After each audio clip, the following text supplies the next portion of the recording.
Hey everybody, I'll be with you shortly.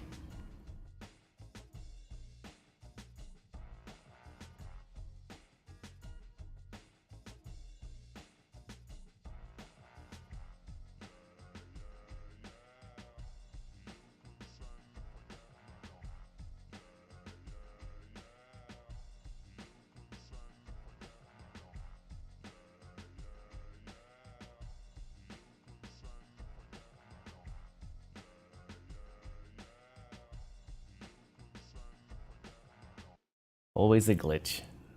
I'll be with you shortly, everyone.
Hope you're enjoying the music.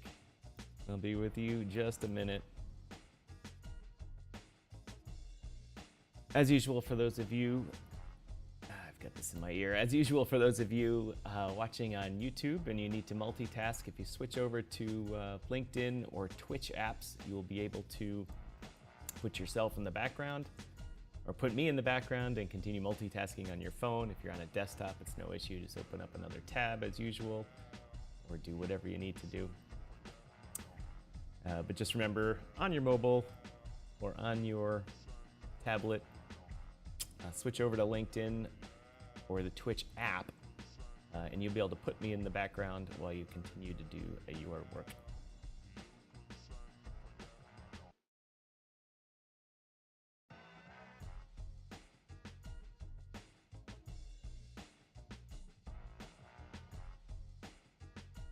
Well, good morning, everybody. Sorry for the late start today. As ever, if you pay attention to my show, you'll know that I periodically have technical problems. They run a little bit more complicated effort here than everybody else. And it surfaced again this morning. I literally tested it all weekend. I wasn't on yesterday. Tested it again, and right at showtime, it crops up again, even though I tested it like crazy. I know. That's what you get, right? And where is my show?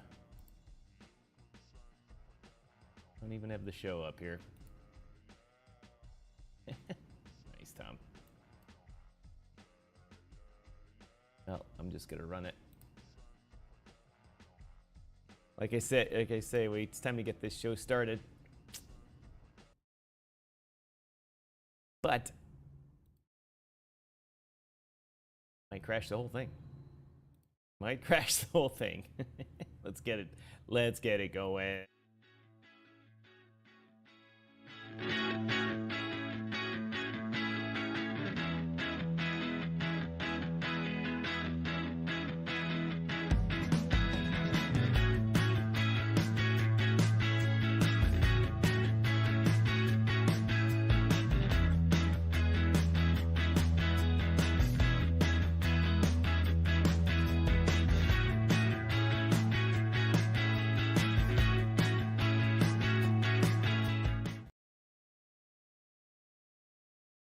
The ditty gets me going in the morning. It does. It does.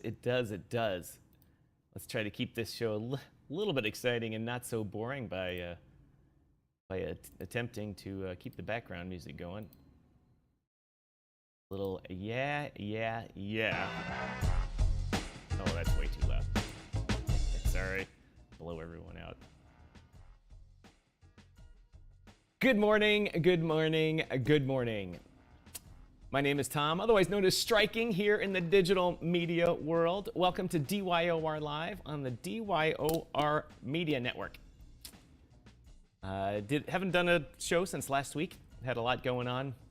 As everyone in the cryptoverse, digital asset verse knows that generally your crypto social media job is your second job or second part of your life. And so you got a lot of other things going on. And sometimes this morning show suffers. But I love doing it. I love coming on and discussing topics. I actually had a really good guest this morning that I was lining up to have on today. But it turns out he has about 49 conflicts and a book tour going on or something like that. And so I'm not able to get him. I'm also getting my... we'll have Pedro Garcia on as well. Pedro Garcia, the crypto chart analyst, bringing you what's going on with BTC the rest of the day here, or rest of the week, hopefully, coming on. But we have an interesting topic today, and I'm gonna tell you why I chose this deep topic here. The topic is dollar dominance, BRICS, and I use the term hegemon because that's the overriding term for the whole dominance thing. And hopefully it's going to cue the YouTube algorithm to know that I'm trying to talk about a certain subject at all. And it's also a little controversial, the topic of hegemon, if you don't understand what that means. It's kind of an ancient Greek topic in which, I should say not topic, but word. When the ancient Greek states used to intermingle with each other, one of them was always more dominant than the other one, and kind of was the driving force between the whole Greek nation, or not nation, but nation states. And so they became what's known as the hegemon. They were the leader. Their currency was in charge. Their ideas. Everyone else was, more or less small to them. Kind of a similar relationship of the U.S. and Canada. We're very much. I live in both places. In the U.S., in that relationship, it would be the hegemon. And I'm using the term today as in the dollar, in the world of dollar, and as I said in my description, through the lens of crypto. My music already stopped. I didn't have it on replay. Through the lens of crypto and how the U.S. dollar and the influence of the U.S. economy could or could not suffer because of the U.S. regulatory climate against digital assets. And whether or not, like I said in my topic, whether or not Jason Myers of Auditchain is correct or not and says the banks will get it all in the end, which I do believe him, whether or not that either aids or abets the hegemon process.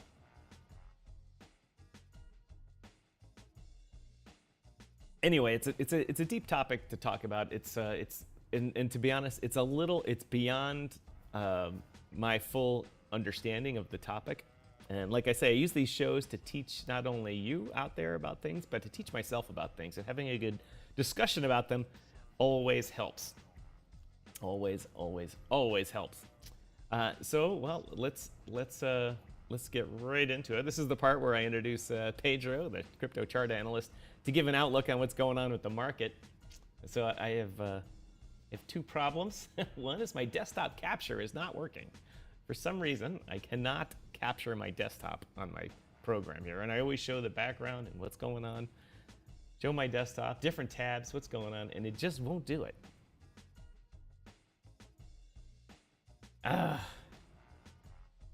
Let's see if I can do it another way.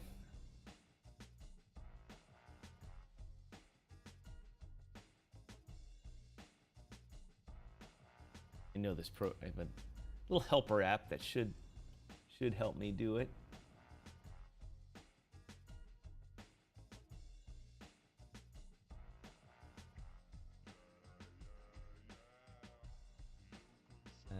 Let's see here.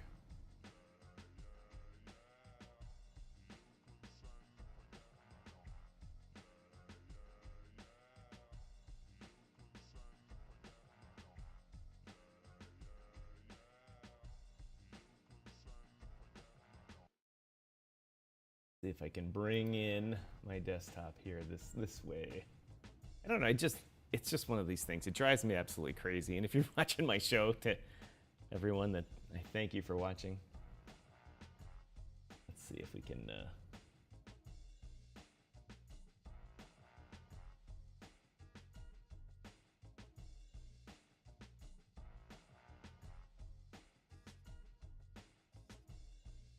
Nope, nothing on the desktop capture is working. I'm just going to have to read the articles and not show them to you. Anyway, so once again, everyone on YouTube, thanks for watching, both of you.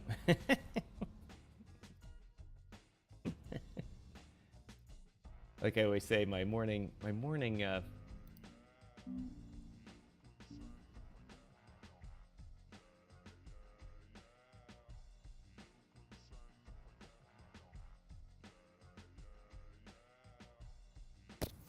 Of course, I'm not live on LinkedIn. Why not? I never went live.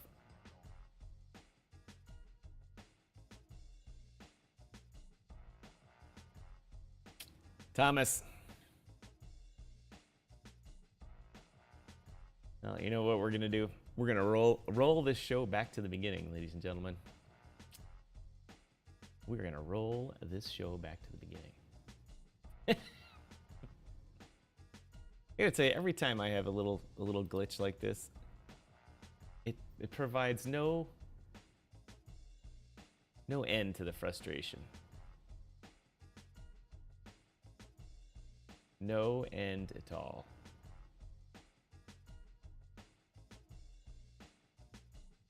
All right, stand by. Doron, thanks for watching. Hold on here, I'll be right back with you.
Good morning, everyone. Good morning, everyone. Welcome to round 2 of the startup of the show. I'll be with you in just a minute.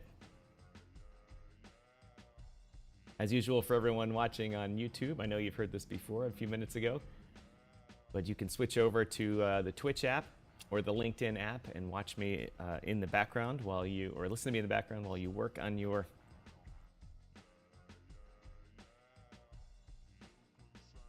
everything else. And if you're on a desktop, no worries. Thank you for joining, everyone. We'll get started here in just a second.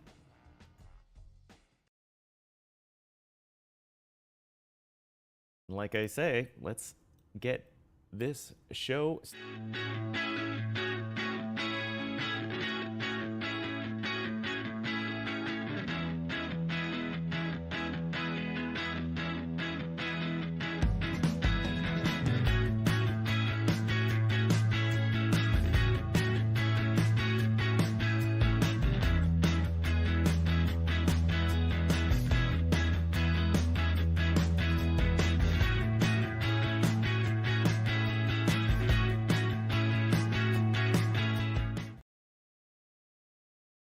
Good morning, everyone.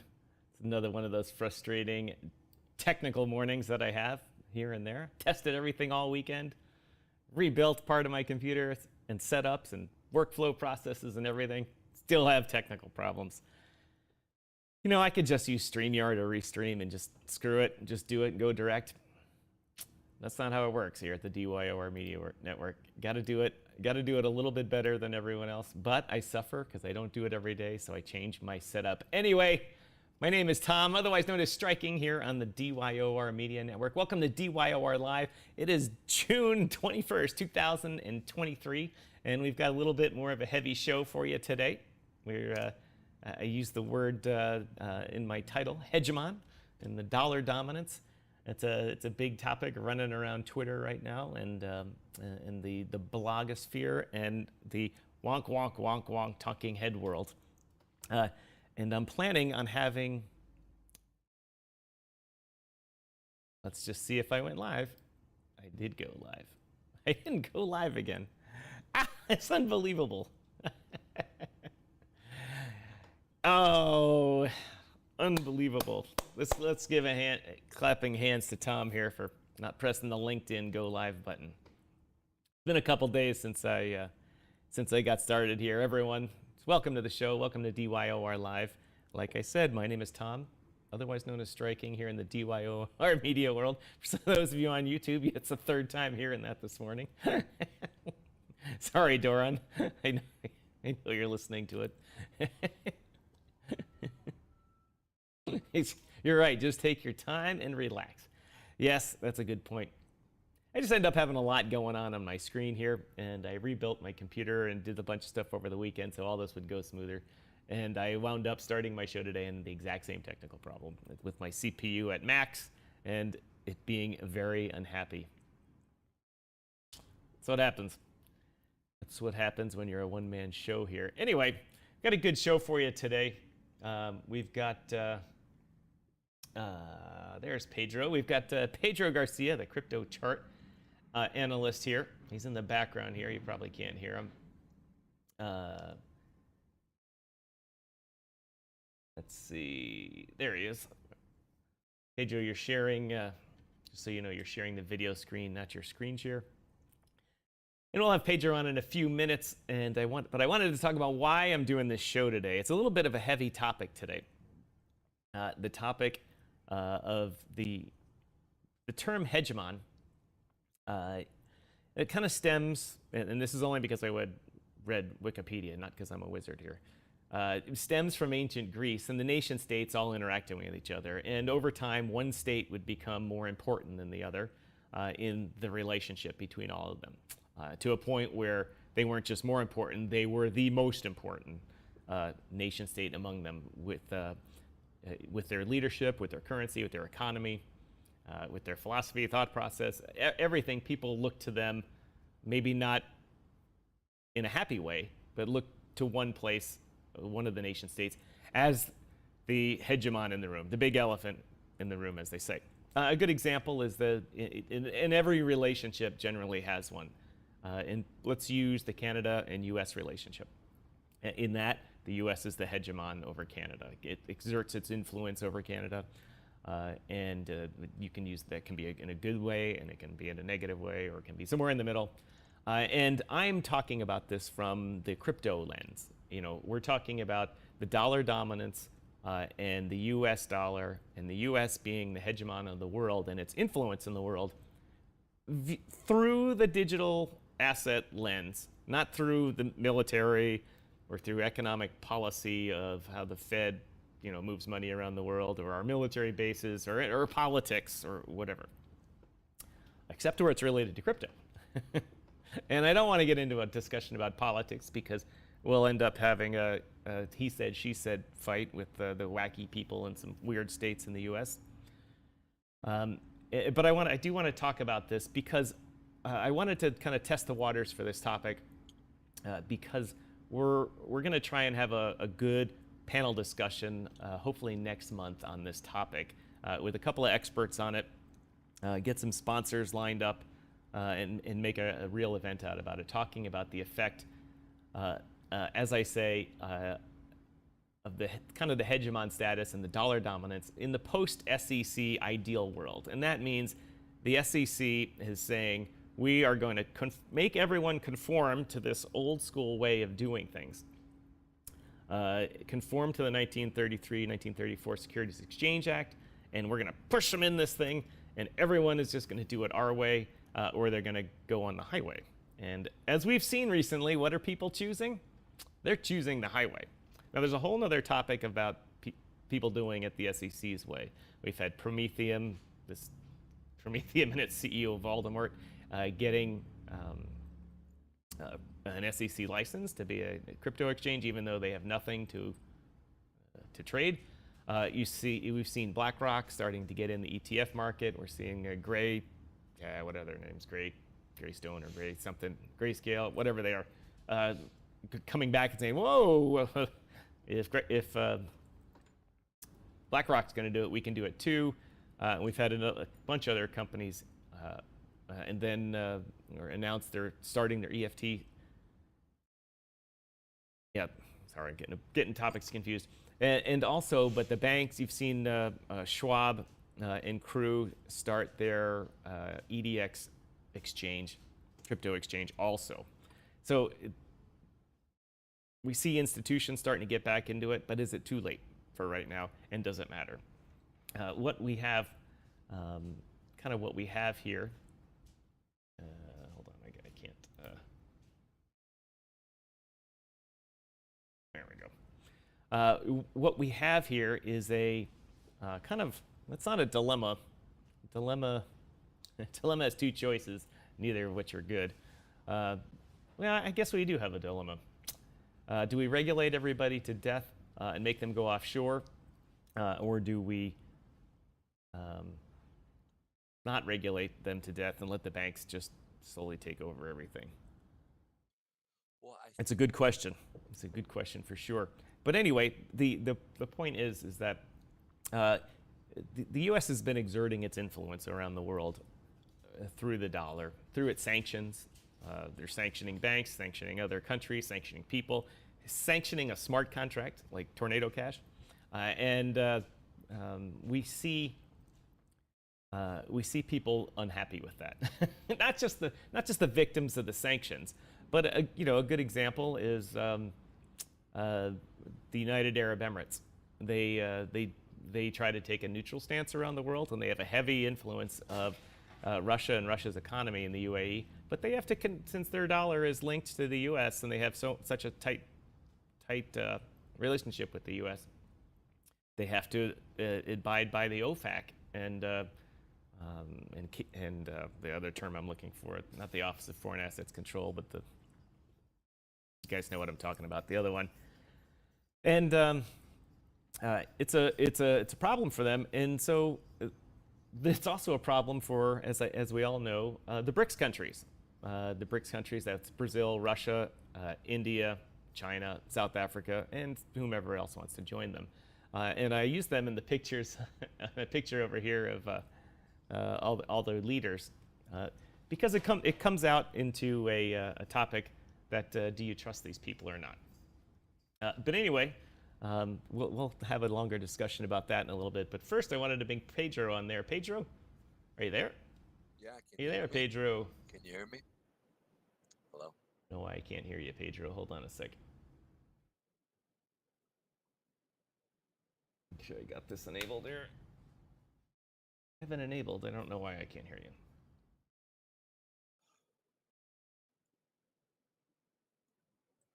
Apparently you're muted, Pedro, if you can hear me. I can hear you. Can you hear me? Why is it like this? Apparently I'm frozen.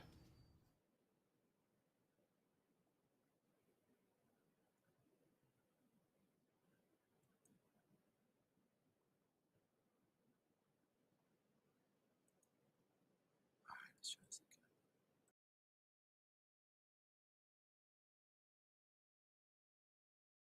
All right, Pedro has disappeared. Coming back on.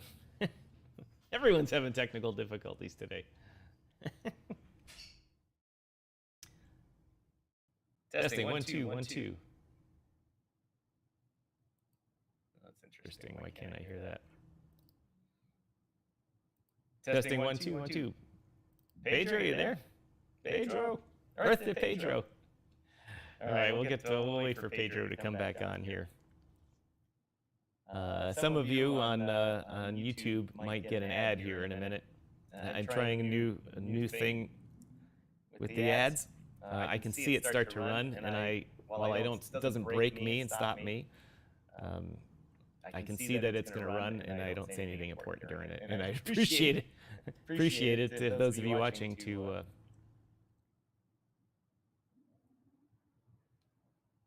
All right, you guys can hear Pedro, but I can't for some reason.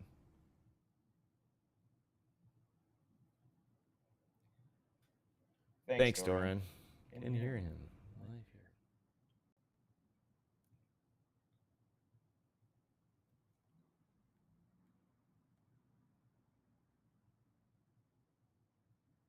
here. Now your echo is on.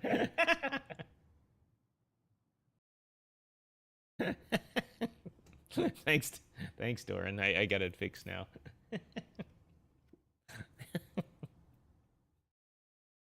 All right, there's Pedro.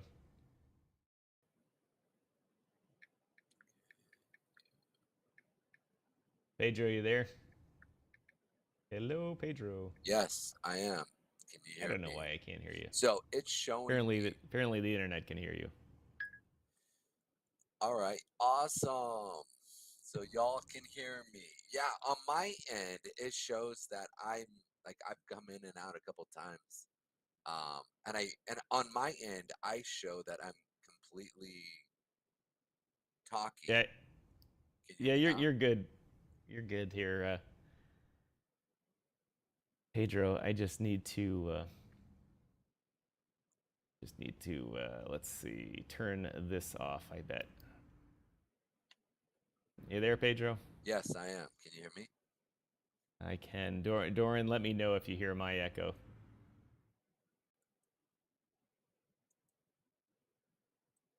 Oh, let's get the screen share up. Pedro, I've had all morning. Yeah. Well, let's get this up first.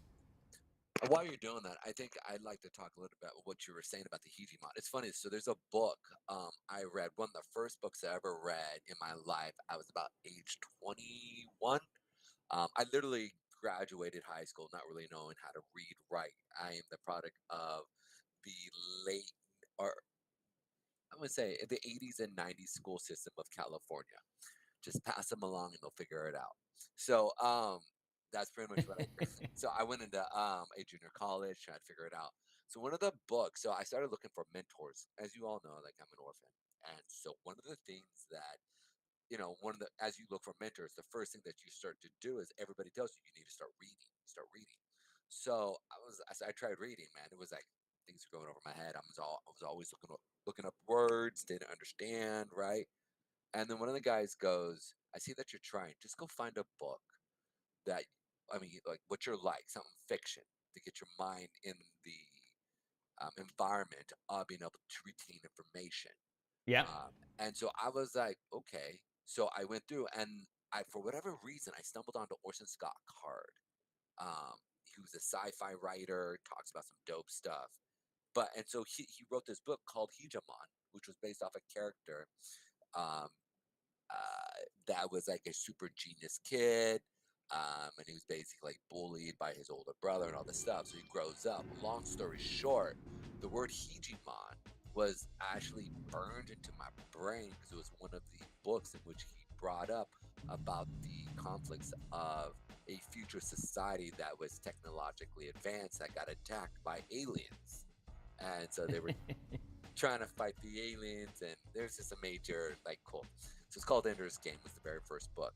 But the reason why it's so, I think it's applicable, because if you go and you read it, you see about these hegemons within the future society of who was vying for power, and how you saw, and some of it is actually really interesting to see how it's actually really starting to apply. Now, obviously, the idea of cryptocurrency wasn't in the book, but how he talks about the vying for power within, the late 70s, early 80s, besides the Russian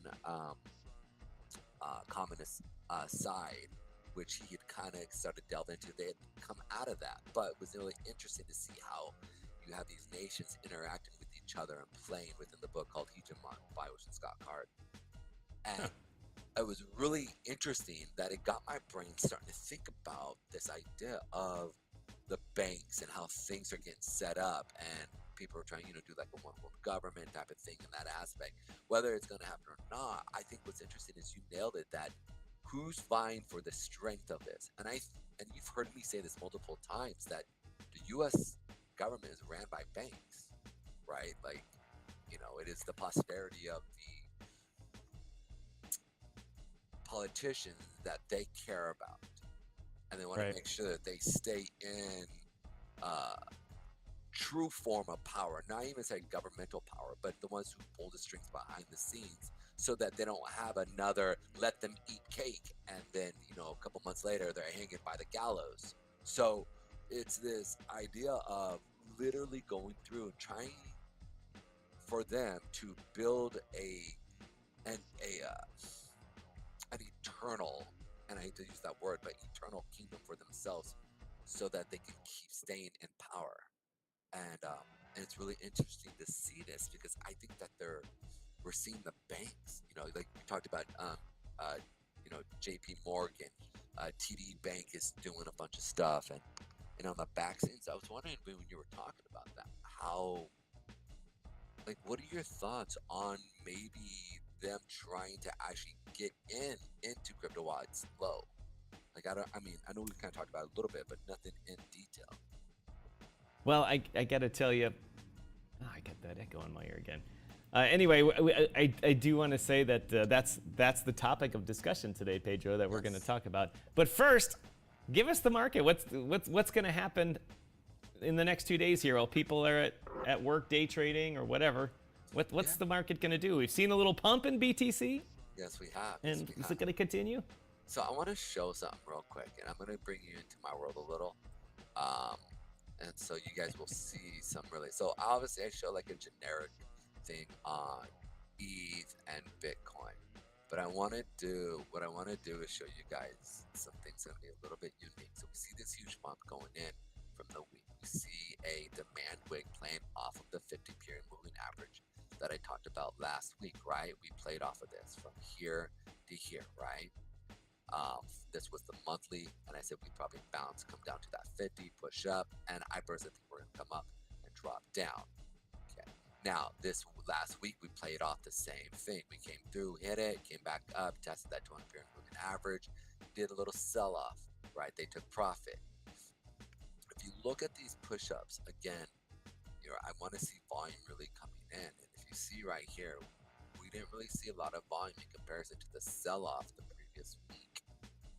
Okay, and so for me, I personally think that they are establishing their shorts, and now they allowed it to rally up again to add, because for every transaction you need two equal parties, a seller and a buyer. So right now, people are there letting the pressure push up, the sellers step in, or the buyers step in, so they can establish their sell positions in this range. Banks and institutions have a range of thousands of points, not hundreds, or even, whereas as a day trader, I'm looking for like 5 points. No, their range is 1,000 points, so they can establish their position, right? Because they're putting in literally hundreds of thousands of orders. So that's why they need this type of market. So to be able to spot what they're doing, you can sit there and see, like right here, right? A big push up, and then we came down after this. But this push up here isn't necessarily where they're trying to get to. I personally think they're trying to goad people to come in so that they can again push it down, because I believe Gensler, with all his power and what they were trying to do, wasn't able to affect as much as they were hoping to push down.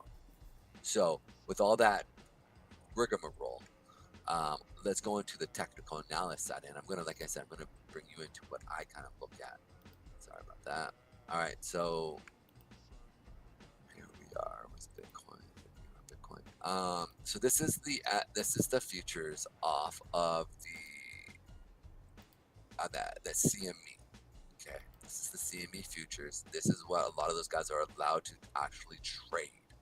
Okay, you can see here that we are seeing, if I go back into past contracts, you'll see that the volume hasn't been as much.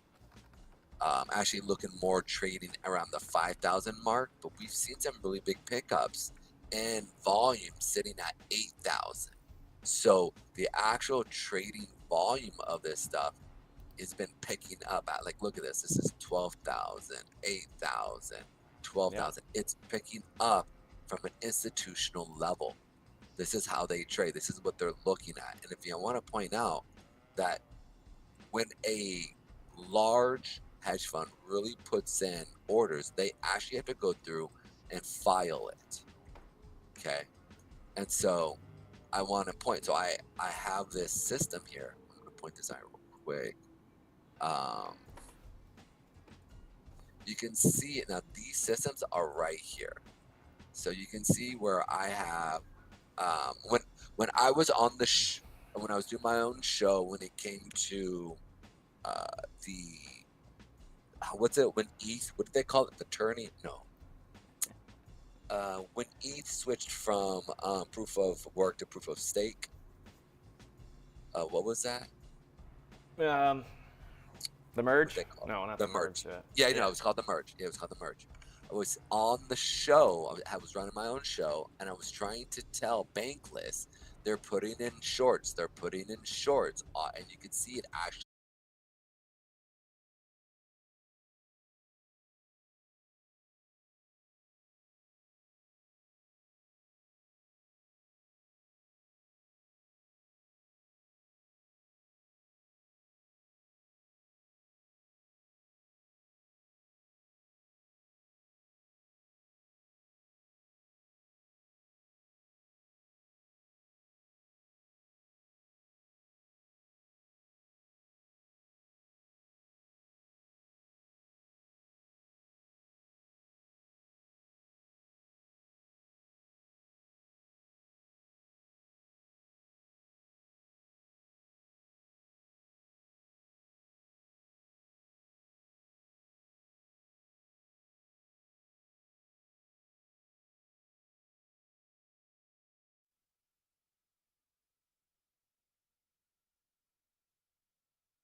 Well, everyone, I don't know what to tell you.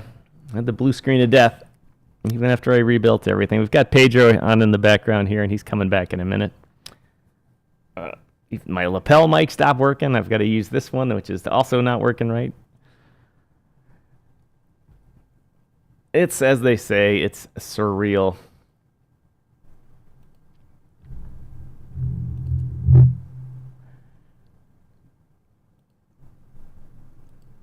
It's just odd. It's very odd. It's odd. It's odd. It's odd. It's odd. I don't know why this thing doesn't work. My Sound Blaster mic.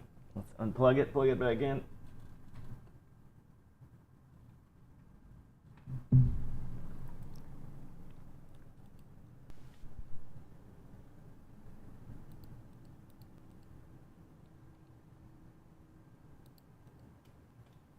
Testing 1 2. There we go. All right, so my mic's working now. We're back on with YouTube. Oh, welcome everybody. Welcome back to this mess. This mess here this morning has been a little difficult with the technical difficulties, like I tell everyone. I could do it simply and just run a simple StreamYard event, which I might have to go back to doing. My virtual software on this computer not been happy with me.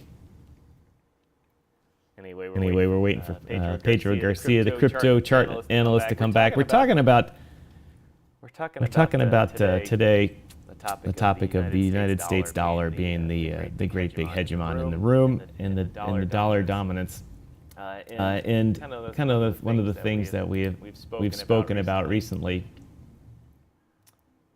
Oops, sorry, wrong one. Spoken about recently. Hey, my screen capture now works. Hey, that didn't work before, but now it's working.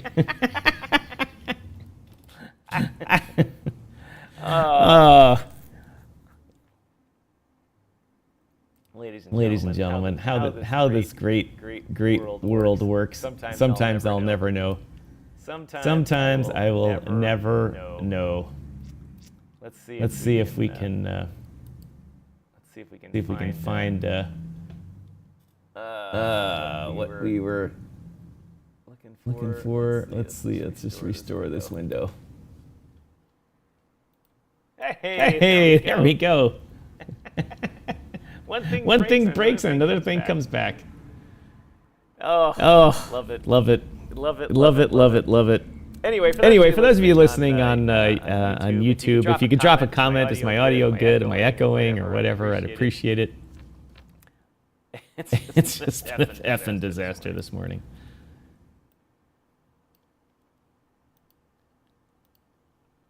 Let's get the old comment system going. Welcome everyone. You must subscribe to chat. Apparently I have an echo.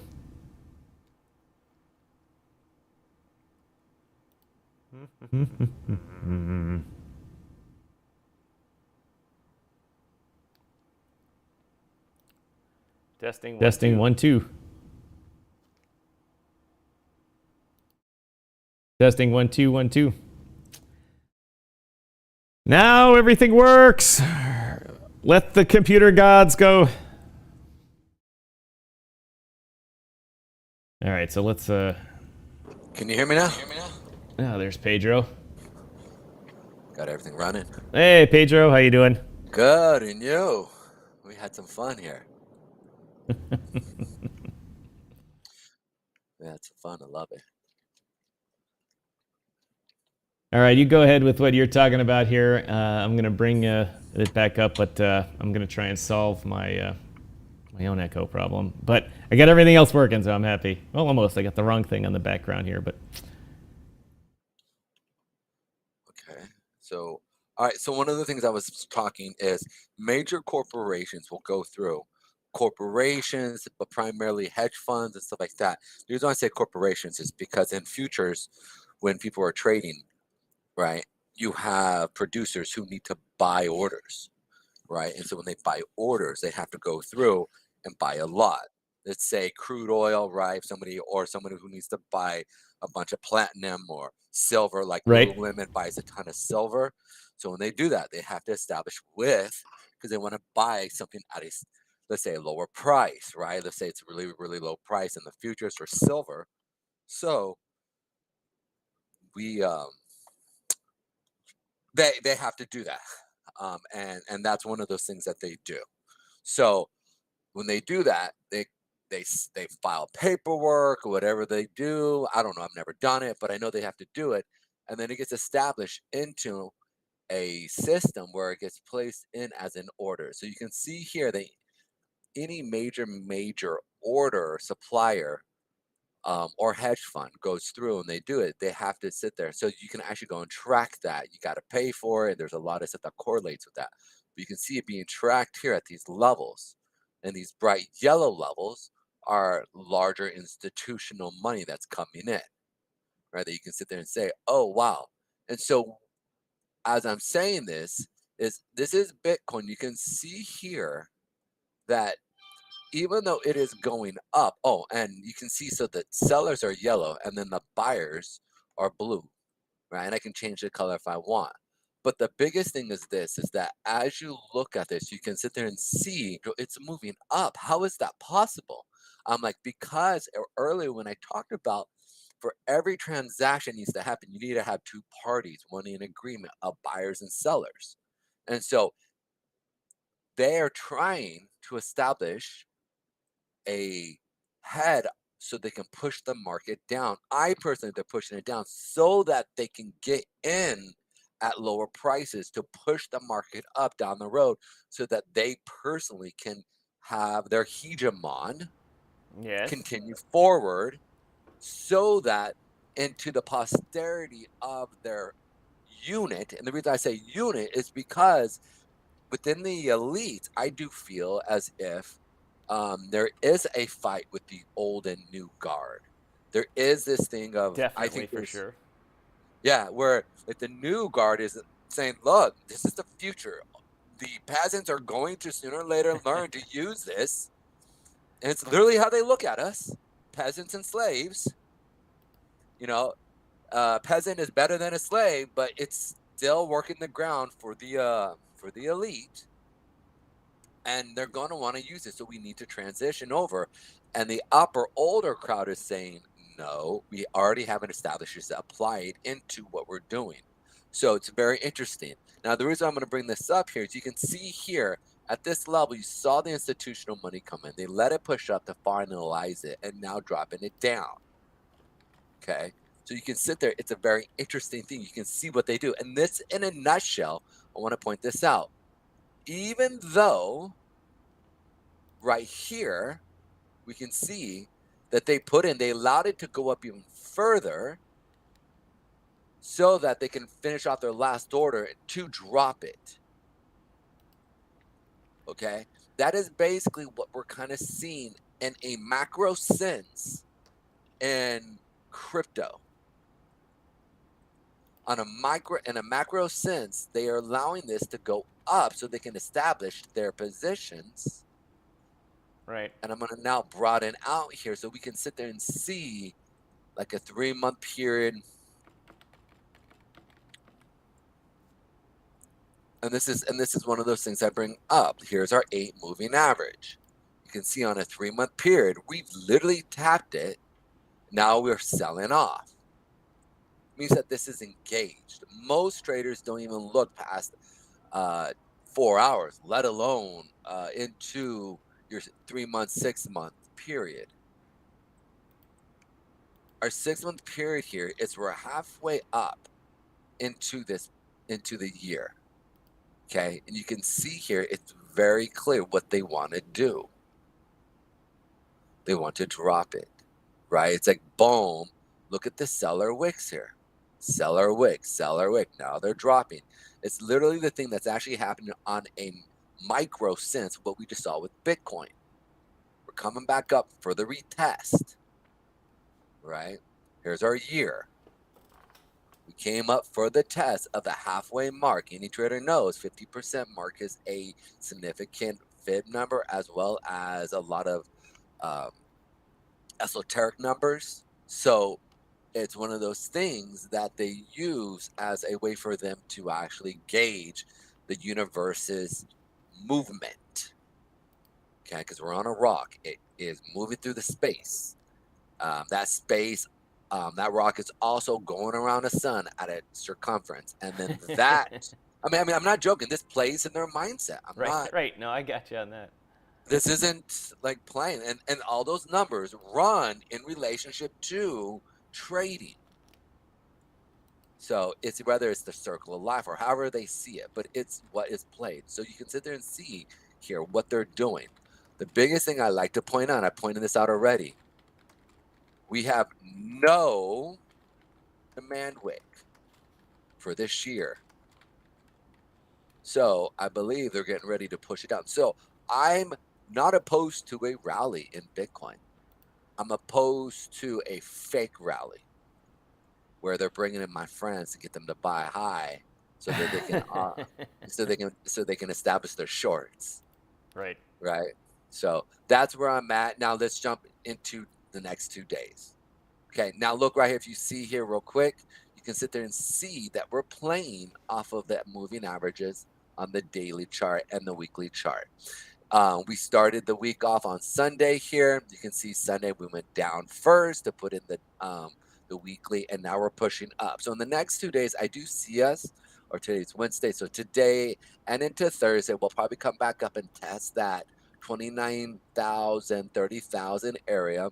We have the weekly 8-period moving average sitting at that 30,000 right here, as well as, I think this is the monthly. Yeah, and the monthly is sitting at the 29,020 here. So we're very much most likely going to come and tap this area here and then see it go up and then on Friday see a sell-off because they, as you see, they dropped it first on the week, put the wick in, and now they're pushing it up for the week. Tuesday, Wednesday, Thursday, Friday, or into Thursday. And then Friday through probably Saturday, they're going to start seeing a sell-off here. So you're not thinking this is going to hit your 30,000 mark at all here before it drops back down? No. I think it's going to maybe go back, and that's what I was saying. It's probably going to go back and hit that 20 or that 30,000 mark, and then see a sell-off. I see it. So that was the trigger. yeah. Hit there and then dump after that. Exactly. Remember, so people are going to go, yay, it's going to go to 1 million, right? And they're going, oh, we got 1 million. And here's the thing, the game never changes. They have built this on a psychological dopamine, serotonin, epinephrine push in your brain to get you to move. They understand your psychology. And because they do, they know how to mess with you. And so you people buy. And people buy. And they think, no, okay, it went past my stop, or it went past my my entry point, but no, it's gonna come back up. No, not right now. It's not gonna come back up right now. So then people say, well, it's an investment now. No, it was a trade and you held on to it, and now you're crying because you didn't get out. And so I'm just saying it for you guys. Go through. We should hit that originally for the next 2 days, day and a half, like today and tomorrow.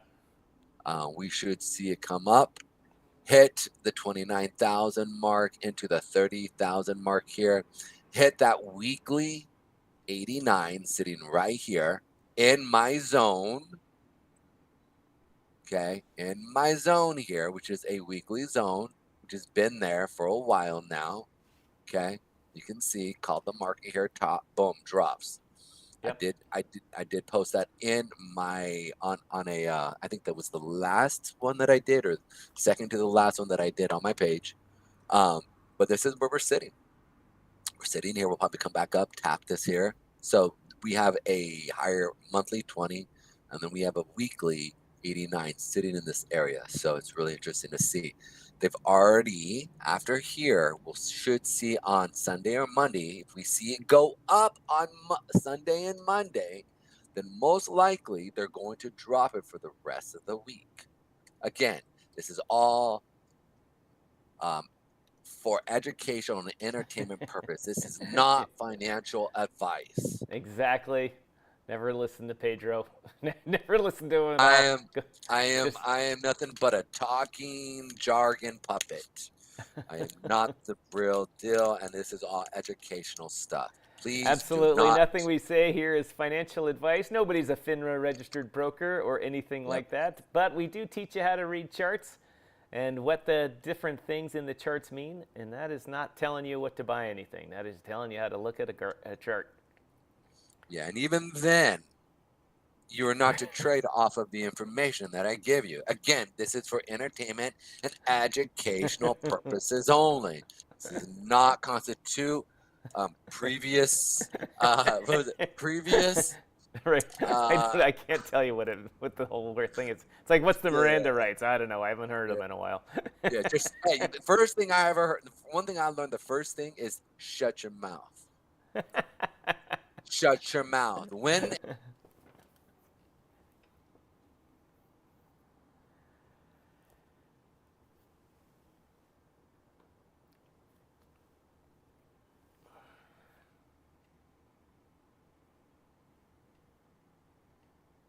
in doubt, shut.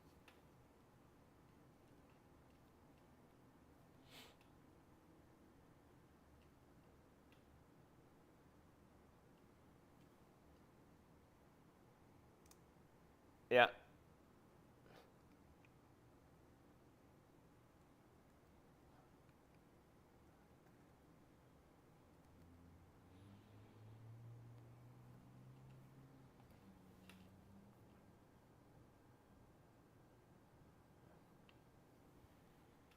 That's in a nutshell. Sorry.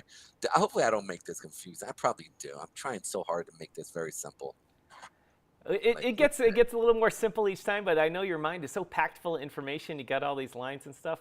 Um, but and they're all different timings, right? Like it's almost like you've had children, right? Like you sit there and you go, I okay, still have them. yes, yes, yes. At 8 o'clock or at 6 o'clock in the morning, right? They're up, they're running. It's like, let's take over the world. But by 8, they need food. Then by 9:30, 10, they start to go down. And you're like, it's time for a nap for them, right? But they don't want it, right? It's each timing that the periods and timing in which, and the market's like that. The market has different times. So when you ask me what's it going to do over the week, well, Monday is probably going to go down. Monday, maybe Tuesday. Then on Wednesday, Thursday, they're probably going to push it past their point and then push it up. And then on Friday, they're going to take profit. So it's not as simple All as right, it sounds. we're gonna take a question from the audience for you here, Pedro. Doran wants to know what your opinion about the 4-year Bitcoin cycle having versus Oh, extended yes. Bitcoin cycle. Yeah, so I think that's very interesting. And you're right, because you can see here that I actually have a While mark you're on. explaining that, I gotta plug my laptop in here. I'll be right back. Oh, it's a very interesting thing. And I agree. So the extended potential, I do not hold to the extended Bitcoin bear market simply because I think that the institutions have already starting to put their stuff in, right? Like they're already setting things up. They want this next bull market, right? So I don't think that they're going to allow it be an extended market. I personally think, again, this is educational and social purposes. This is not, or excuse me, educational and not social. Uh, what is it? Educational and fun. What is entertainment? There we go. Wow, my brain is blanking there. Entertainment purposes only. But in the same sense, you can see here that they are going through and they want to, you can see as they're dropping it here, right? Like they don't, I think they want to push it up. And then from there, I think they're going to push it up to that next level. I do, which is going to be the 21,000, or excuse me, the 210,000 mark here. At least there, we'll see what happens. And it might even go halfway, but either way, I think they want to push in, bring more people in, right? Because I think ultimately they're looking at this thing as a, and over the next 10 years, which is how they see the world, right? 10 and 20 years, they see the world in 4-year cycles. And then they then see it out for 10-year cycles and a 20-year cycle. Then you have your 50-year cycle. And then you have your 100-year cycle, right? Then you have your 400-year cycle and 1,000-year cycle. I know it sounds crazy, but it's literally these people have been ruling the planet for like Since the millennial. days of the Greek nation states and the hegemon involved with that. Yes, I mean, like it's real. All right, excuse me, it's not real. I don't know if it's real or not. But all this to stay is real simple is that I think that they are going to push the market down. hard down into these levels here. The biggest reason why is if you see right here on the monthly at the beginning of the year, they did not put a wick in. Right. And Doran, is he so, answering your question? Let us know, or if you want him to expand on another point, just drop it in the chat. yeah, Anyone else please. listening? Doran Yeah. says, we will see blow of top and recession after. I think he means blow off top. So we will see a blow off top and recession after. Oh, you're talking, okay.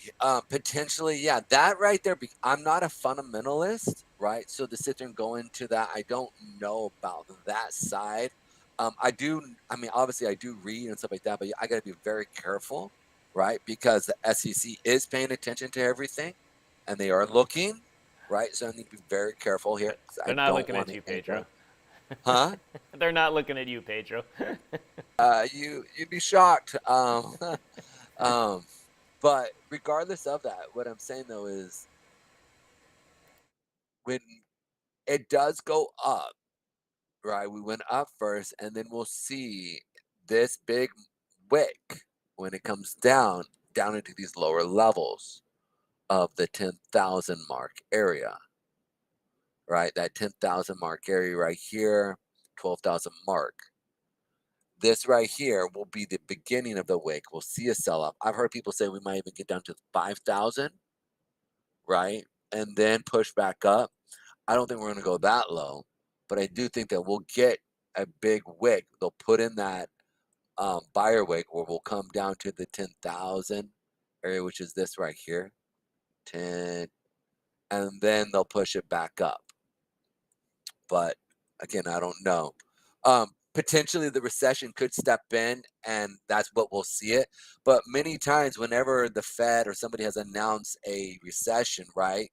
Typically within 3 months, we rebound, right? Hardcore, and then, it's good times again. So I don't know. It also depends on what the US stance is going to happen as we keep moving forward with crypto. That's one of those things that I don't have a crystal ball, but my biggest thing that I keep screaming from the top is they're mad at CZ for taking out their boy, SBF. They're mad at the old guard is mad at the fact that they, there's a lot of money that they have over years, and now this new technology's come that's going to disrupt things, and there are other families in this that are trying to take over.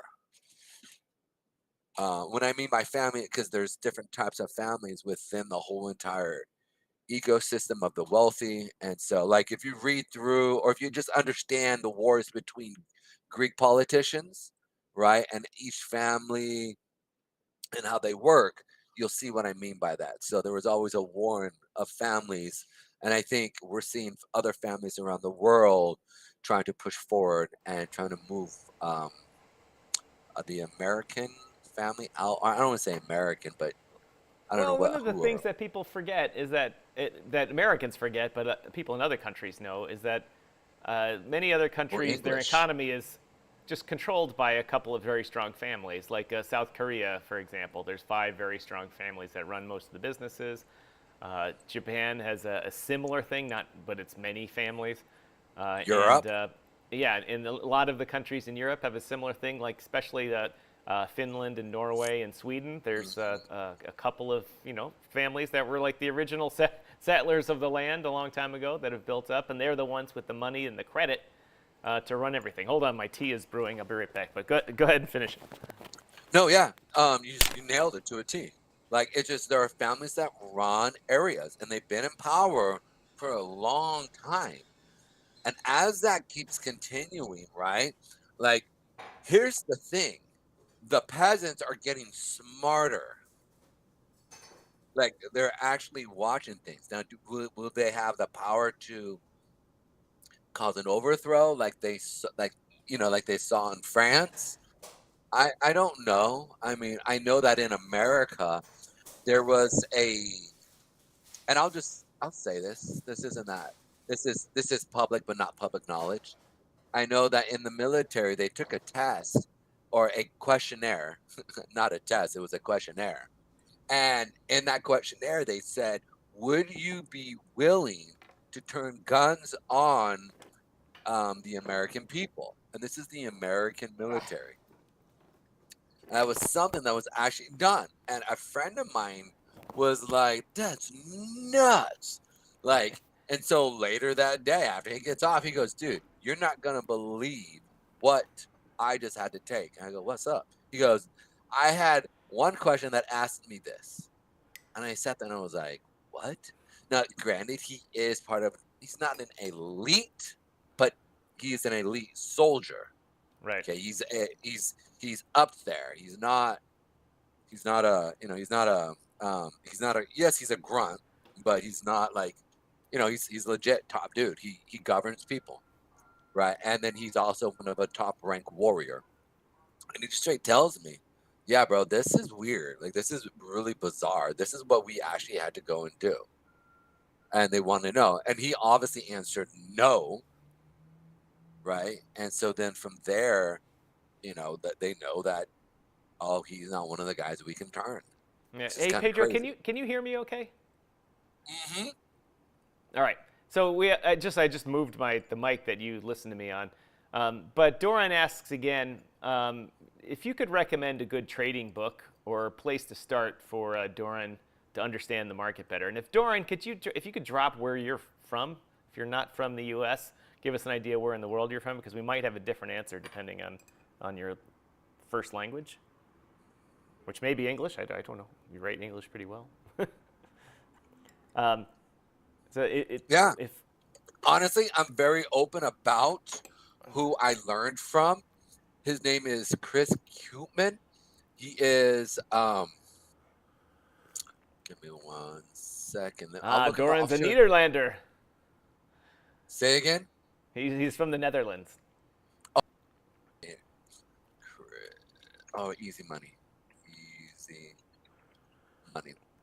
Easy money. Doran, okay. We have a big Netherlands contingent in my sponsors group called Auditchain. If you go to auditchain.finance, and then through them find their Telegram, the Auditchain trading group, not the Auditchain official chat. There's a big Netherlands group there, and they stick together, and they're a bunch of good guys. All right, so yes, your English is good, Doran. All right, sorry, Pedro, go ahead. That's all right. So the guy that I learned from, and to be honest, he does not need your money. He's a coach. All right, and it's very important. Like, he makes good money. He takes care of himself very, very well. He is easily one of the top traders I have ever come across, and I've been in this game for almost 20 years now. Okay? And this man, as an individual, you can reach out to him. This is who he is.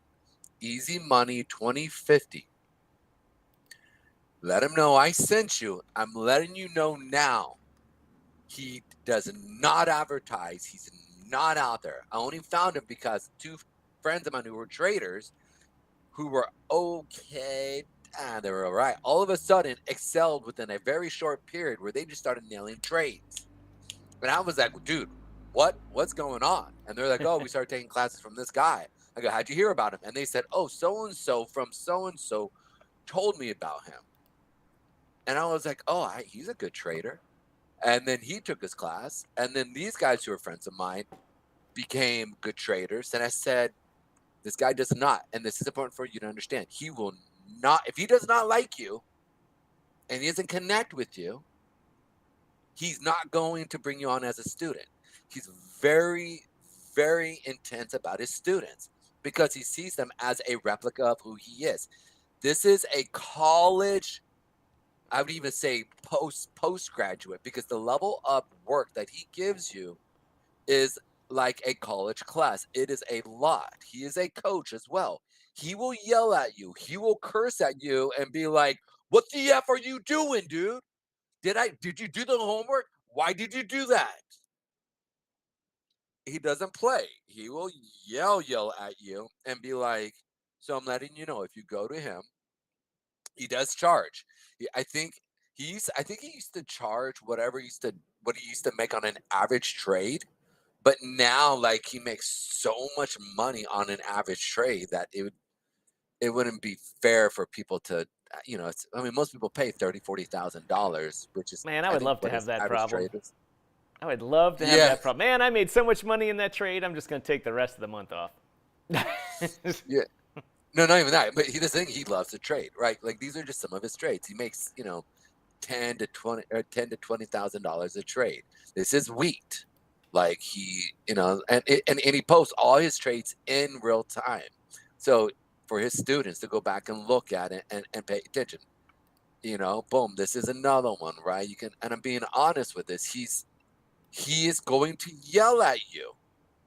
He is going to make fun of you if you do not. He is old school. He is not one of those. He's Canadian. Okay, he's a cool guy, nice guy. But if you come into his dojo and you're one of his students, and you don't keep your arm up, he's gonna pop you. It's old school like martial art, but imagine putting that into trading. He's phenomenal. I love him. I excelled, but here's the thing. If I had a question, I'd ask him. He'd get back to me almost immediately. Now, except when he sleeps. The guy needs to sleep, right? But I'll put it like this. Kind of important. It was Thanksgiving. Okay, in Canada. And I was doing homework. I didn't know it was Thanksgiving for Canada. I think it's in October or something like that. So I'm doing the homework, and I'm trying to understand. This was years ago. And I sit there and I say to him, hey, I'm having trouble with this. So he gets back to me real quick. And then I was like, so this is a affect this, and this, because I continue with the homework and stuff like that. And he gets back to me real quick again. And then the third time I said, well, so what about this then? Because this isn't correct. And he goes, I'm having a hard time. He goes, oh, look, we're about to come to dinner right now. It's Thanksgiving here. I'm cooking it up right now. And I was like, wait, what? No. It's Thanksgiving and we all need days off. He goes, no, you're my student. No, I'll get back to you. And I said, please don't. Spend time with your family. I didn't know it was Thanksgiving for you guys. Right. And he goes, no. And literally after he eats Thanksgiving with his family, right, and hangs out with them a little, I don't even think he did, because it was an hour. Most of the time, like most families, dude, it's that meal's like 2-hour meal, right? Everybody's talking, yelling at each other, whatever. If you're Hispanic, we're all screaming at each other. If you're, I don't know. I mean, I would say screaming, but we're all loud. We loud people, right? This is how it is. But like in that same sense, it's like he's solid. He's real. So whatever price he charges now, I'm letting you know, it's under the value, because he really goes over and above. So I'm not going to recommend a book for you. Okay? I'm going to recommend you the guy who probably should write a book, will never write a book, because he's like, I ain't giving my stuff away. Shoo. And half the stuff I give you guys is only 10% of what he's taught me. Okay? So I'm just being honest. I made it very clear to him, I will never give his stuff away. Every stuff that you hear me talking about, you can find on the internet, right? But I just apply it differently. All right. So, right. Thanks, and Pedro. so I'm sorry. Okay, that's it. Let's talk about the Hegemon, baby. Hold on. Let's go back to just a little social media interaction. Thank you, No, hold on. Let me fix that. Talk to me, Gooses. You got any more questions for me? Talk to me, Goose. Yeah, if anyone has more questions for Pedro, even though he's not on the screen right now with his charts, just drop them in here, and we'll put them up on screen and answer them to stimulate the conversation. He'll be with us for the rest of the show here, which is probably going to go another half hour with what we've got to talk about. For those of you that have just joined us on YouTube in the past few minutes, drop a comment on here. We're talking about the market, where it's going the rest of the week with Pedro, the crypto chart analyst. And also we're talking about the BRICS countries and the dollar dominance. That's the topic du jour, as I say. And we're going to get into the talk about that, and why would anyone in their right mind transfer their wealth from a store of value in the US dollar to a store of value in the BRICS countries. And there's a lot of good arguments behind it. at the fundamental level of why that would be a good idea. And there's, of course, there's a lot of reasons why it's a goddamn effing bad idea. And you can already see the way I'm reacting to it, which side of the coin I fall on with that one. I think you're for them. Are you an elitist? Do I got to worry about you? Yeah, you do it. You don't have to worry about me because I may be elite in the thinking, but I'm not elite in the wallet. So, so anyway, let's get on to the into the BRICS topics. Let me bring up my screen share is back to working. My comment section is working. Everything's working. Let's just get some viewers on here. So YouTube, show us the love, please, and hit up that algorithm and put it on the front page and get everyone watching so we can have a little bit more. Tell the viewers to like it. Tell the viewers to like and share. Yep, that's what I noticed that Doran did like it. Doran, if you're listening, if you could. Actually, I could have been someone else. We had a couple viewers on here. Hit that like button, hit that share button. You don't even have to share it. All you have to do is hit the share button and the copy of the link, and YouTube counts that as a share. And we would appreciate it. Well, I say share it because the truth is we're trying to get this going. And listen, I'll put it like this, and it's very clear. The more people who watch, it's predicated on the people who share. And the more people who like and subscribe and share means the more viewers we have, which means then the bigger guests we can bring on. You've already brought them a phenomenal guest, and we have a very small viewer. Imagine if we get this thing going, bringing on like real big top people, right? So, yeah, I agree with that. Anyway, we're going to switch over to the thing that I brought up a comment on the screen, Pedro. The way I have you set up today, I don't know if you can see my comments or not, but it says the Twitter account is Friends of Russia. And it says, F Finland, the African continent's future is BRICS. And Finland is is telling everybody in Africa that gets their aid. If you back Russia's war in Ukraine, you don't get our aid. And so we're going to start off the conversation with being a little bit more controversial in the fact that this war between Russia and Ukraine has kicked off this whole talk about BRICS. And this is a long and complicated discussion, and I'm going to try and keep it on the high level. Things that we know. Things that we know, that the confidence in the U.S. Banking system was shaken by the failure of a couple of major banks due to the change in interest rates. And I understand that people are giddy about that. They're like, oh my gosh, if these major banks can fail, anything can fail, and it's doomed. The U.S. fractional banking system is going to collapse at any minute, and the world is ending. We better plan for a backup here. And in the end, and the truth is, it's not even close. The size of the U.S. economy, and the strength of the dollar, and the strength of the U.S. government backing it far exceeds anyone's expectations or idea of the depth of the safety net and the depth of the economy.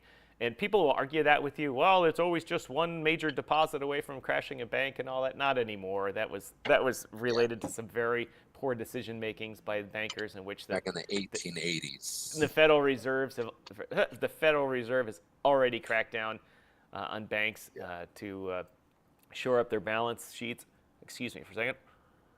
Well, and I want to even add, as you take that drink real quick, do you remember the and this is and it's hitting to the point that you're talking about, when France lost the war at Waterloo. And do you remember when that happened in the trading pits in London? You had Rothschild, I think it was Nathan Rothschild, who basically, long story short, played both sides of the market. Right? You know what I'm talking about? No, but I know the basic story of what you're talking about. Yeah, long story short, Nathan Rothschild got news before everybody else did because they had the money.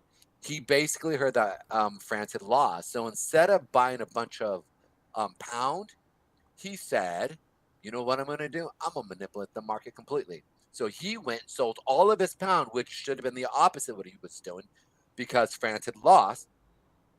Nathan goes through and buys the franc. The franc then skyrockets. Everybody thinks, oh shoot, London lost the war. The pound is worth nothing. The franc is now everything. And so he bought in even because the markets were even paired at that moment, right? Because nobody knew what was going to happen. You see the franc shoot up. Nathan buys at the equal, goes all the way up, and the pound drops all the way down. Then what Nathan does, after everybody's sold off of the pound and bought the franc, he then sells the very peak of the franc and then jumps over to the pit to the pound and buys the pound at the lowest it's ever been in history. Okay? Made a fortune. He made more than a fortune. His family is still in power today, and that was over 300 years ago, I believe. It's been a long time. Since the front, I'm trying to remember. No, not 300. It's 18. Yeah, right. It was just it's like 170 years or something like that. Yeah. Yeah. Thank you. Yeah, I'm wrong. I'm sorry about that. I was like, yeah, my bad. Go ahead. All right. So what we have is the BRICS countries, Brazil, Russia, India, China, South Africa, and whatever other hanger-on wants to happen, unhappy with the dollar dominance and having to do all of their transactions through dollars, even when they're transacting amongst each other. When Brazil would buy or sell oil to China, it would be transacted in dollars. And so what everyone's talking about is them setting up their own kind of currency, or at least trading off one of those countries' currencies. And there's been some news articles about Brazil did a oil deal in Chinese yuan renminbi, and it's a big deal. Oh, they bought an oil tanker with, full of oil in the Chinese currency.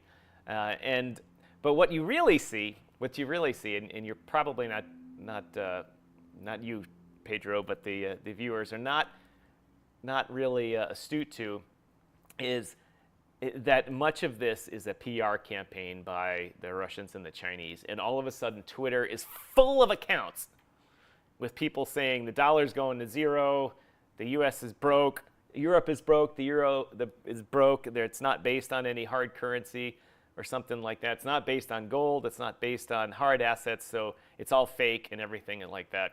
And we all know that nothing is new. The U.S. went off the gold standard in 1972. They started going off the gold standard and in the silver standard also. We forget we had silver certificates too. In the 60s, and then Nixon put it to bed in 1972. And for some reason, and you always know you got a troll on the line because one of the Russian troll houses has it in their internal copy that it was Reagan that did it in the 80s. And so anytime someone says it was Reagan that took the U.S. off the gold standard, aha! Russian troll factory information. But and so you see this big PR campaign for it, and unfortunately those things work. They drive the news and they drive the Twitter feeds, and then all the blogosphere and everyone reports on trending things, and they trending on BRICS. And so we end up with tweets like the one I just showed you, and people saying that Africa's future is BRICS and all this kind of stuff. Let's get some assumptions out of the way. Africa's future is what? Africa's future is nothing unless what happens. Pedro, you got an answer for that? Because I do. It's just seeing if you got an answer. What one thing has to happen in Africa before they can do anything? Doesn't matter what the currency is. This may be a rhetorical or a trick question because I'm leading you to the answer. Well, they themselves need to get themselves up and running completely. It's not based off of the world. It's them. Right. They need to actually establish a real hold in front of trade with a super powerful country that allows them to build trade so that their currency can move up. Right. And they can have a prosperous. And they're not going to get there until they do what? They have to eliminate corruption, or at least bring it down to the basic level. They have to take care of themselves. They have to literally get rid of the corruption within the government. And people can say, oh, they're poor, they're this and that, and this kind of stuff. Africa has amazing wealth. Rich. They have wealth. They're at the center of the trade routes of the world. They have all this stuff going for them, but they've got endemic corruption from South Africa all the way up to Egypt. And the countries that have kind of put that to bed are the ones that have prospered. Even Nigeria, which has plenty of corruption issues, but it's not endemic where they steal everything and siphon it out of the country. I've done a lot of work in Africa for my previous job and spent a lot of time there, and most of the money just ends up in Switzerland. I mean, it just goes right out, and when countries do that, they have a typical thing is I was in one country, I'm not going to name countries, but I'm riding with a government official, brand new road through the center of town. I'm like, wow, this is gorgeous. It ends like 20 feet past the last kind of street that you could see from their version of the White House or their version of government buildings, and it's not paved all the way to the airport. And they were talking about their new airport road. I'm like, where's the rest of the road? And he kind of gave me that look like, whoa, we ran out of money. Wink, wink, honk, honk. And I immediately got the point that the rest of it was budgeted for $10 million to pave this road. And, $4 million of it went into the road that you could see from the government building. And the rest of it to the airport went in people's pockets.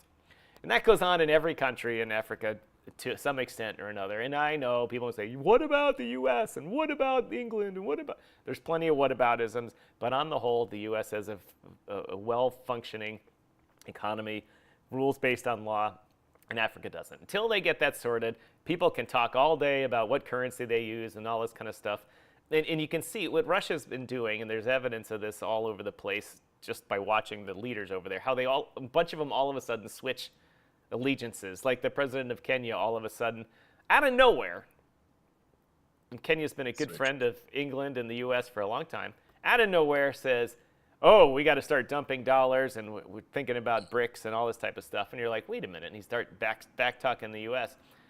And the U.S. went like this, we know you just got a big fat bribe from the Russians. And so Russia and China are spreading their money. China's doing it through the Great Silk Road Initiative, again, I might add, which is in a disaster recovery mode right now.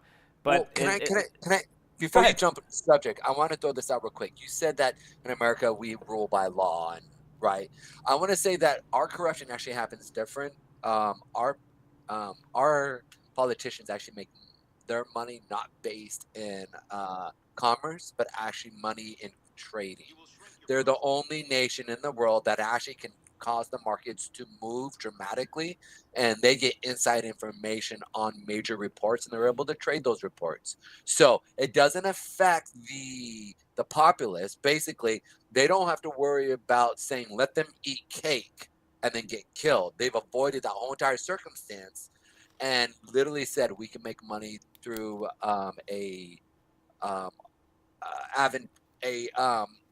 adjacent way to the actual economy.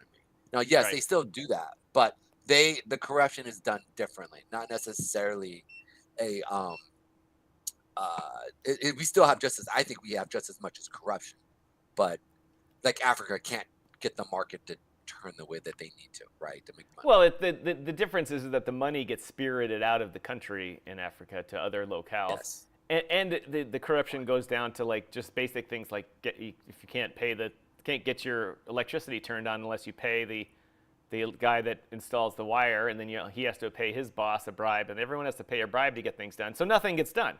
So if they can't even just get their infrastructure together, they can't keep their money in their own country, they're basically just harvesting the dirt off the ground as sustenance, and they don't get anywhere. And that's a problem. In countries that have there's countries that have oil, which is good, like Angola has oil. They do an okay job. Egypt has oil. They do an okay job. So does Morocco. They're okay. Because the oil market kind of requires people to adhere to certain standards. So there's help there. But the countries that are really just got, diamonds and timber and all this type of stuff, they've got problems. Or there's plenty of countries that have nothing because they've stolen everything from the land. So the argument that I had up there, we went on with this topic too long about Africa. BRICS isn't going to help them at all. What's going to help them is education and the rule of law. And after they get that, then all these other things come to bear. But let's talk about the thing that why would other countries want to start? Why would other countries want to join these? Like there was just a meeting of the finance ministers of the BRICS countries in South Africa in preparation for their heads of state going to South Africa for it. If South Africa can figure out how not to arrest President Putin on his international warrant. But and other countries attended too, like the finance minister from the UAE was there, and a couple other countries, and I think they're in a learning mode. But I want to, like I said, the topic is so vast. So why would anyone want to abandon the dollar and go with a currency, even if it's backed by gold, by gold, that's run by President Putin and President Xi of China? Why would I need, and Pedro, if you've got an answer to this question, please let me know. I cannot think of a valid reason other than if you're a PR troll, why, or if you're a Chinese or a Russian citizen, that's different. But say any other country in the world, why would they choose President Putin, who's stealing everything he can from the coffers of Russia, or President Xi, who is also enriching himself at the behest of the Chinese people? Why you would trust the value of your money with them instead of the U.S. dollar? Pedro, do you have any thought on that? Actually, I do. So I actually spoke about it earlier today when I was talking about the thing that was going on with Nathan Rothschild. So as an example, you need a dual pair that's not going to really affect the world bad, right? And you can actually play both ends. So let's say that currency goes up. Okay, let's say right now it starts to move up. Our politicians are not stupid. Like, they're brilliantly educated, right? And in the real world, really educated. Even though they may come off as nincompoops a lot of times, they're not dumb.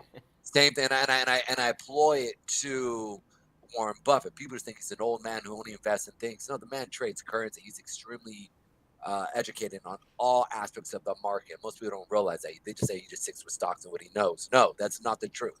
He's actually extremely shrewd and understands the nuances of everything in the market at large and macro and micro. The reason I say this is if they can get this currency pair to get going and running again, it's another way to make money off of currencies where you can actually bring, and so you can actually have another trading pair where you can actually flip everything. In addition to that, China then gets the ability to quail their need for power, right, and want, by allowing that to be established so that they themselves then can do the same things that the U.S. American society does, right? And so all of a sudden you have this balance between the two where they're all finally able to make the money that the American politicians and or elites make. I know that sounds like a lot, but it's what's happening. And so for me personally, I think that's what's actually happening is we're seeing a Nathan Rothschild situation where they're going to raise it up to drop it. But that ain't going to happen for maybe 100 years in relationship to the transition from old fiat cash into, or excuse me, gold-backed / fiat cash / now into crypto or digital dollar ideology. Right. I know it was so much to give. I apologize. Right. No, I see. This is what people are missing when I talk about the bigger picture of these countries here. Yeah. Although, to back up 1 second, I have a tweet on the screen that says, there's a video. It says, students escape fire using electric wires in Delhi's such and such area. This so-called BRICS bloc does not even have simple firefighting technology to save the lives of its citizens.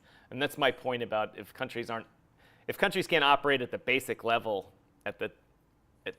we'll just call it at the OECD level of modern society, they can't expect the world to entrust their value with their currency.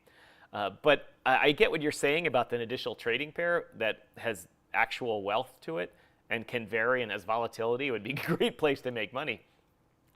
But the problem here is that people are forgetting is that, we'll go back to President Putin, the example of Putin right now. He is stealing or has stolen about everything of value in that country and spirited it off out of the country or into a shell company in the country in his own name.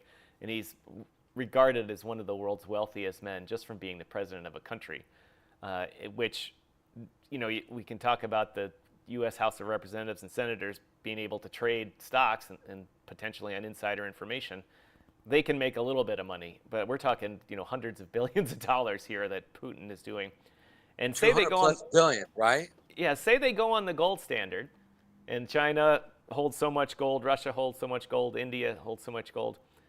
What is stopping President Putin? Say they have $1 trillion in gold. Just make up a number, $1 trillion in gold. Putin walks into the auditor's office, the guy in charge of the gold, puts the gun to his head, says, how much gold do we have? $1 trillion in gold, or 1 trillion whatever bricks in gold. And all of a sudden a truck comes in, beep, beep, beep, loads up a ton of gold. The guy says, how much gold do we have? Oh, now we have 500 billion. Next guy, how much gold do we have? 1 trillion? You got it. You get to keep your life. And so with the Russian treasury, Putin has been stealing everything from it. The hard currencies, the foreign currencies. He's been converting industries into currency and then getting it out of the country. How could anyone possibly think that he's not going to steal, or the next despot leader in Russia, if Putin's deposed or whatever, is not just going to steal it? Imagine the value of your currency. You say, all right, I'm a wealthy Brazilian person, and I'm tired of the U.S., and I'm going to move my stuff from dollars to bricks. And you wake up one morning, and you see a news article that says, new auditors brought in, Russia actually only has 1/10 the gold that it said it had. Suddenly the currency goes to zero in 5 seconds. The whole world sells it. Oh, fuck, it's a trick. They got us. They sell it. The currency's at zero, and everyone's broke that put their money into bricks. The same with China. China's economy, everyone talks about it. Oh, my God, the rising star. Their economy is 30% real estate, which is basically I think it's at 390% leverage right now or something like that. So almost the value of their entire economy is also on loans to real estate, which is sinking right now. Hey, I should realize I have to go. I apologize, but I will be back tomorrow if you have this. I will not be on the air tomorrow. I'm driving to Canada tomorrow, back to the Ottawa office. And I'm not sure about Friday. Depends how tired I am. But I'll let you know. Behind the scenes, Pedro. Thanks for coming on, ladies and gentlemen. Pedro Garcia, the crypto chart analyst. Find him on YouTube. I'll have his link dropped in the comments here on how to find him. But if you were to search YouTube or the great internet for Pedro Garcia, the crypto chart analyst, you will find him. Thanks, Pedro. You're welcome, brother. Bye. All right, everybody. Let's get back on the topic here. We've got about 15 minutes left in the show here, and I want to keep this on topic. So the concept is despot leaders run Russia, dictators run China, and to some extent India. Modi's really pushing himself to consolidate power, like Erdogan has done in Turkey. South Africa is just a disaster. I mean, come on, guys. Is that a real economy there? No, it's not. Who am I missing here? And Brazil is doing okay. I can't remember his name. Bolsonaro. Sorry, Mr. President of Brazil, that I couldn't remember the correct pronunciation of your name. They're doing okay, but they suffer from the PR campaign for the BRICS nations down there, and of course, as every South American country has suffered from, is the mantra of the imperialist Yankee for a long time, and America's relations still suffer in South America, even though it's been a long time since the 60s and 70s CIA mess that we created down there. But anyway. The people in Brazil are ultimately actually very smart and intelligent people, and for them to entrust the value of their oil economy in BRICS dollars instead of U.S. petrodollars ultimately would be a mistake, and we can't see them doing that. Anyway, but if anyone watching, either live or on the replay, can say why they would entrust their money with a dictator or a despot leader without going, oh, what about you, or what about the U.S.? I had one guy say, oh yeah, well the U.S. is going around the world killing people in wars and stuff like that. That has nothing to do with bricks versus dollars. The value of bricks, they say, is going to be based on gold. And I just had an article up here that the gold market, people are buying let's see, here it is. The BRICS countries are loading up on gold like never before. I wonder why this is. They're working on a new common trading currency that will be backed by hard assets. Also yesterday, blah, blah, blah. Let's talk about these major countries switching to gold. What happens when major countries of the world go back on the gold standard? Remember, pretty much eliminated in most countries in 1972. The world's largest economy at the time was the United States economy, eliminated it in 72. In 1972, the US only had about 190 million people or something like that. The world only had a population of 3 billion, much of which was closed off. We had the Soviet Union and China, which were not participating in the world economy at all. And so you had a very, very small, much smaller economy than you do now. And mining was a big deal. And they went around the world hunting for gold. Imagine telling 1.4 billion Chinese people, 1.4 billion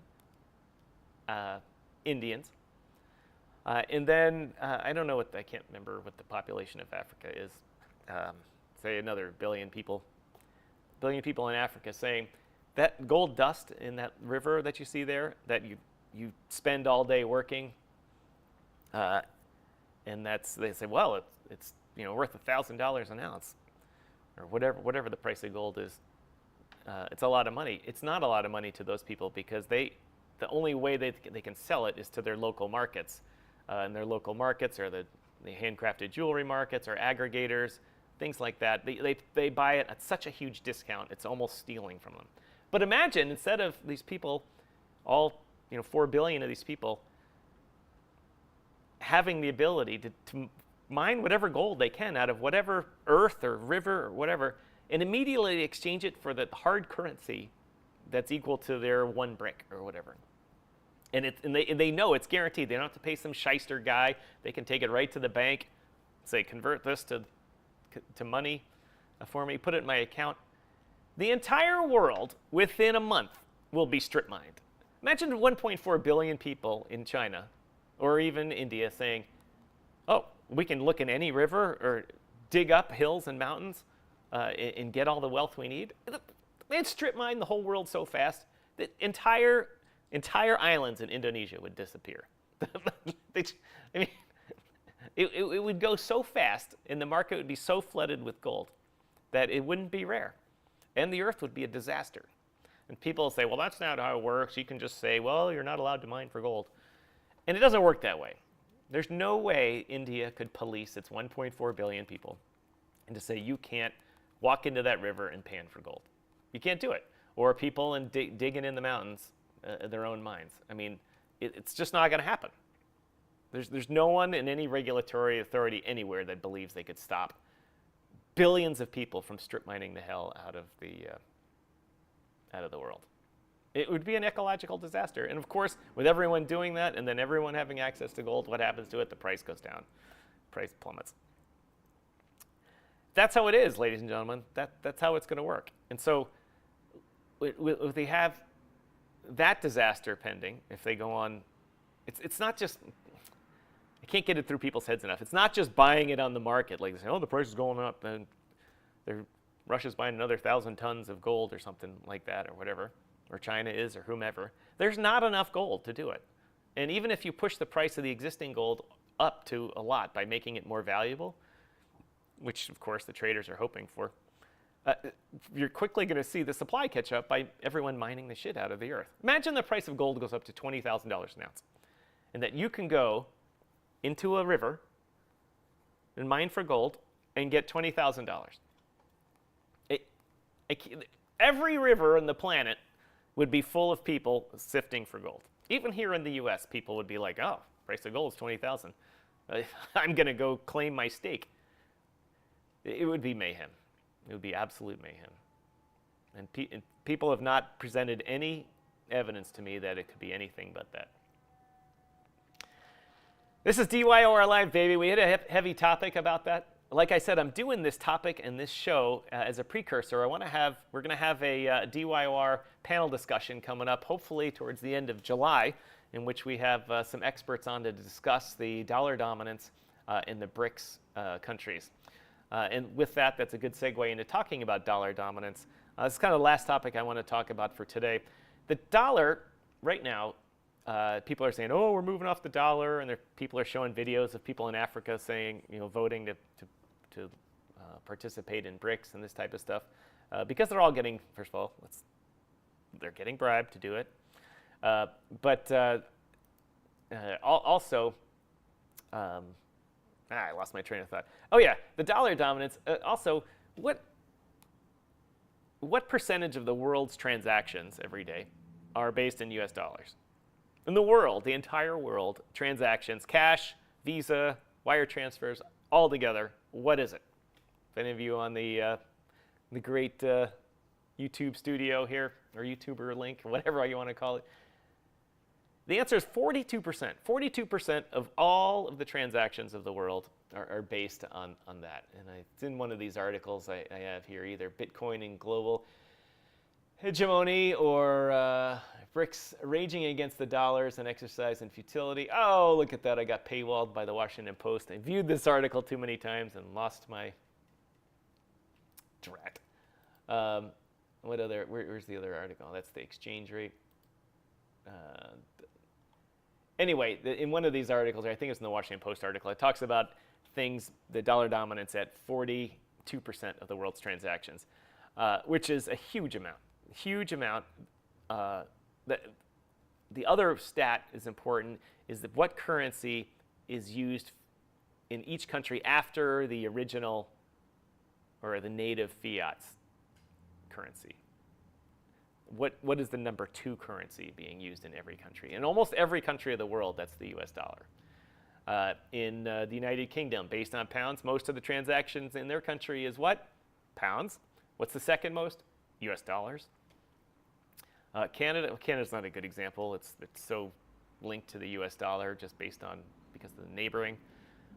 In the Euro countries, almost every country in Europe is listed as the second most popular currency for transaction is the US dollar. In China, second largest transactions are done in US dollars.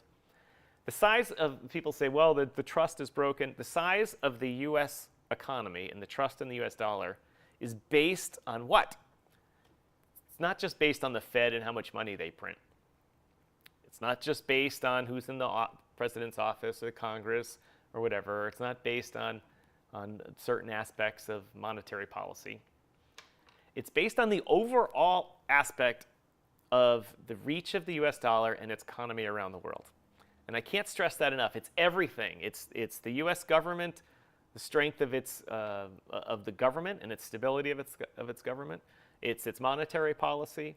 It's the strength of its military. It's its military presence around the world.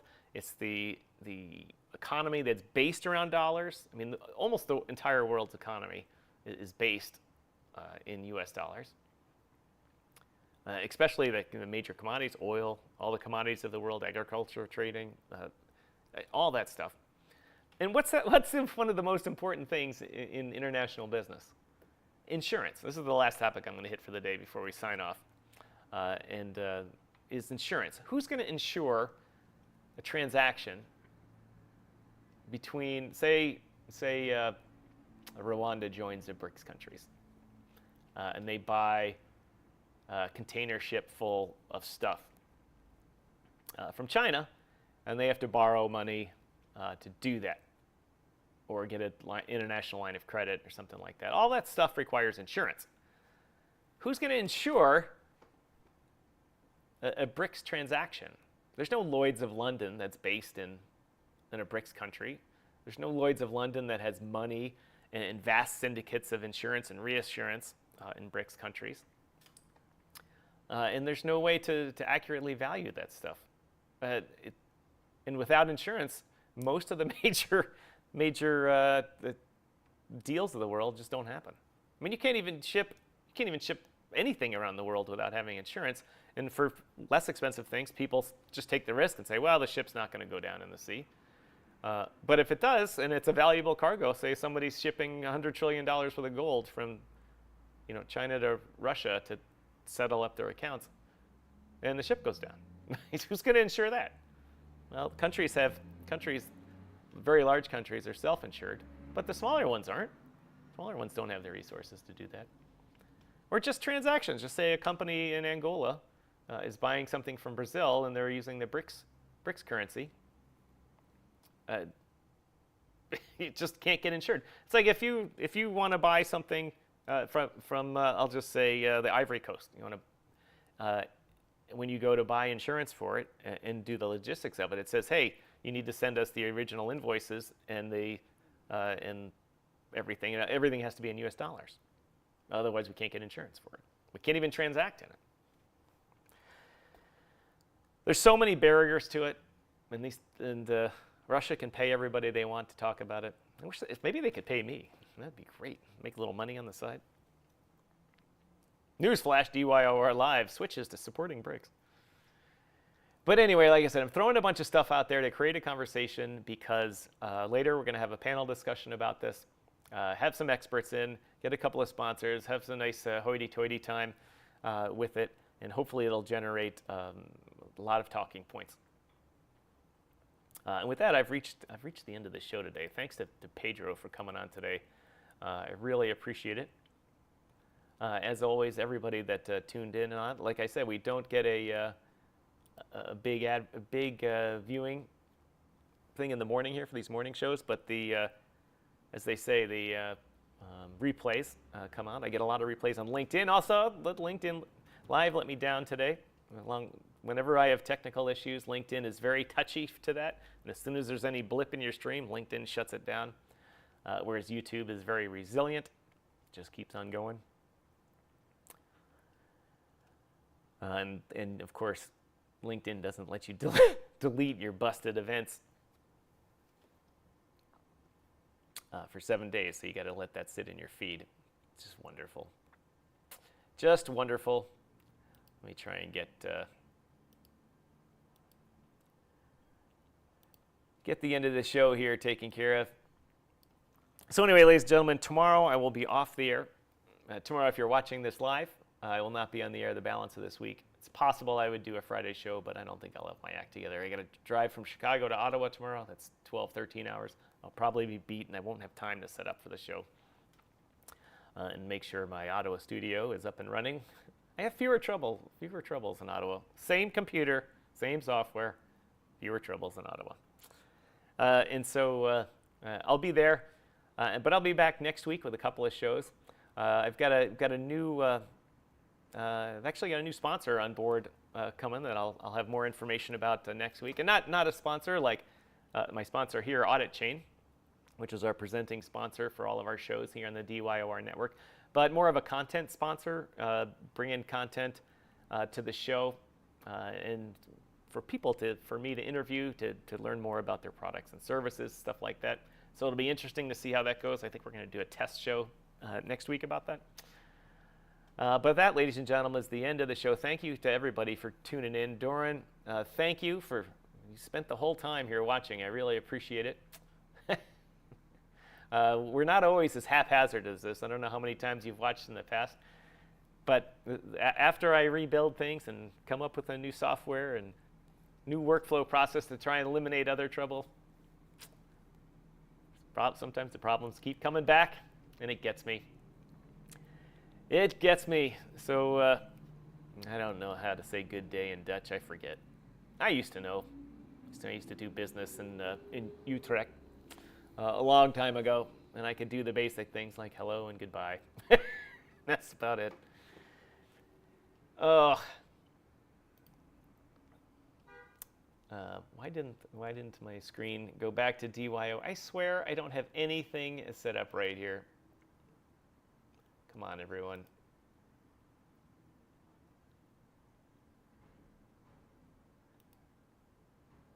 There we go. I'm going to finish up with DYOR Live on the screen here.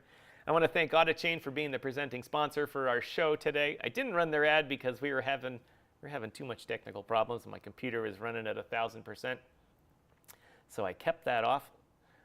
But everyone go check out Auditchain.finance. They have a protocol and validating nodes and software, both on the client side and on the validating node side, that goes in and audits companies' financial statements to see where they've made mistakes. And we've caught a lot of people making mistakes. In fact, almost 1/3 of the S&P 100 companies have glaring errors in their filings with the SEC. And that means that the big four auditing companies missed it, the internal audit committees missed it, the CFO of those companies missed it, and the SEC missed it too. And likely the market at large missed it as well. Ladies and gentlemen, Auditchain. And with that, I'll be on the air next week, ladies and gentlemen. So everyone, please have... God darn it, it's just... had this all lined up. But anyway, everyone, have a great day, a great weekend. My name is Tom, otherwise known as Striking. We'll see you next week.